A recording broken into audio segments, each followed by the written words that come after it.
ఎన్నికల ప్రచారంలో తెలుగుదేశం పార్టీ జాతీయ అధ్యక్షులు నారా చంద్రబాబు నాయుడు ప్రజలకు ఇచ్చిన హామీల అమలులో భాగంగా ముఖ్యమంత్రిగా బాధ్యతలు స్వీకరించిన వెంటనే మొదటి 5 సంతకాల ద్వారా తీసుకున్న నిర్ణయాలను సీఎం అధ్యక్షతన జరిగిన మొదటి కేబినెట్ సమావేశంలో చర్చించి ఆమోదించడం పట్ల టీడీపీ రాష్ట్ర అధికార ప్రతినిధి వెంకటీల సురేంద్ర కుమార్ హర్షం కృతజ్ఞతలు తెలియజేశారు.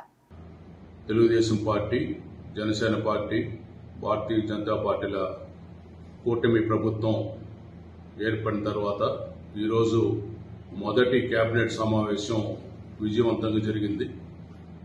ఈ సమావేశంలో గతంలో గౌరవ ముఖ్యమంత్రి శ్రీ నారా చంద్రబాబు నాయుడు గారు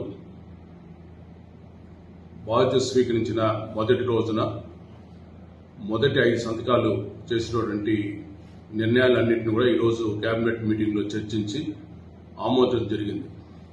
ఈరోజు కేబినెట్ సమావేశంలో ఆమోదించినటువంటి విషయాల మేరకు ఈ రాష్ట్రంలో మెగా డిఎస్ ద్వారా 16,347 మంది టీచర్ పోస్టులు భర్తీ చేయడానికి నిర్ణయం తీసుకోవడం జరిగింది. దీనివల్ల నిరుద్యోగ యువతకు మంచి ప్రయోజనం కలుగుతుంది. గత 5 సంవత్సరాల్లో ఒక డిఎస్సి కూడా జరగకుండా ఒకే ఒక టీచర్ పోస్టు కూడా భర్తీ చేయలేదు. అదేవిధంగా అన్నా క్యాంటీన్లు గత ప్రభుత్వ పాలనలో పేదల ఆకలి తీస్తున్నటువంటి అన్నా క్యాంటీన్లు మూసివేయడం జరిగింది. ఈరోజు కేబినెట్ ద్వారా తిరిగి రాష్ట్రంలో గతంలో అమలు ఉన్నటువంటి 183 అన్నా క్యాంటీన్లను ప్రారంభించడం జరుగుతుంది.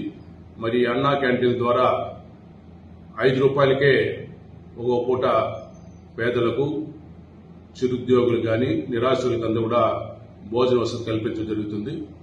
మరి రానున్న రోజుల్లో మరో 20 క్యాంటీన్లు అదనంగా కూడా ఏర్పాటు చేయడం కూడా నిర్ణయం తీసుకోవడం జరిగింది.